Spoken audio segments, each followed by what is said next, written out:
Halo semuanya, perkenalkan saya Tresa Wenesia Rizka asal dari Universitas Indonesia Fakultas Kedokteran Jurusan Pendidikan Dokter. Dan sekarang saya sedang semester 6. Saya akan menjawab beberapa pertanyaan dimulai dari yang pertama.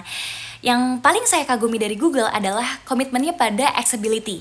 Sebagai mahasiswa kedokteran, saya merasakan sendiri bagaimana manfaat Gemini AI menjadi penerjemah materi medis yang sangat padat dan kompleks menjadi konsep yang jauh lebih manusiawi dan mudah dipahami. Dan menjadi GSA adalah cara terbaik bagi saya untuk mendemokrasikan teknologi ini di kampus. Saya ingin membuktikan bahwa teknologi Google dapat menjadi bantuan krusial bagi mahasiswa untuk belajar lebih inklusif dan efektif. Karena bagi saya dampak terbesar tuh bukan dari teknologinya saja, tapi dari bagaimana teknologi itu bisa membantu seseorang memahami hal yang sebelumnya terasa sulit menjadi lebih mudah.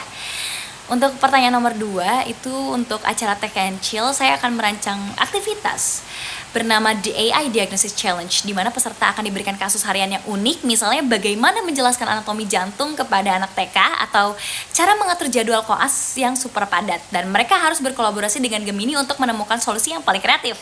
Tujuannya adalah untuk mengubah persepsi bahwa AI itu bukan mengintimidasi, tapi menjadi sebuah partner berpikir yang seru dan solutif di tengah obrolan yang santai. Dan tujuan saya juga adalah untuk membuat mereka sadar bahwa teknologi Google bukan sekedar tools, tapi sesuatu yang bisa membuat proses berpikir jadi lebih kreatif dan efisien dan menyenangkan.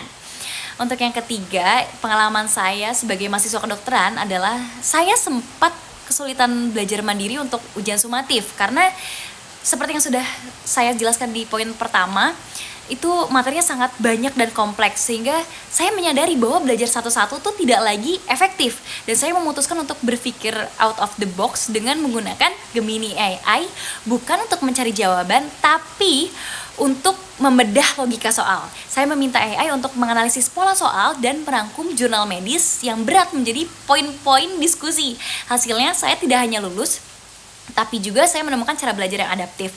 Dan pengalaman ini mengajarkan saya bahwa inovasi terbaik muncul saat kita berani mengubah cara kita untuk memandang sebuah hambatan. Untuk pertanyaan terakhir atau yang keempat adalah pencapaian saya yang paling membuat saya bangga dalam 90 hari pertama nanti adalah ketika melihat pergeseran budaya belajar di lingkungan saya. Saya melihat teman sejawat yang sebelumnya kesulitan dalam mengelola data penelitian, kini mahir menggunakan Google Workspace dan AI untuk efisiensi pembelajaran, dan itulah kesuksesan terbesar bagi saya. Saya ingin menciptakan dampak di mana teknologi Google bukan lagi sekedar opsi, tapi menjadi asisten terpercaya yang meningkatkan kepercayaan diri mahasiswa di dalam maupun di luar kampus. Terima kasih.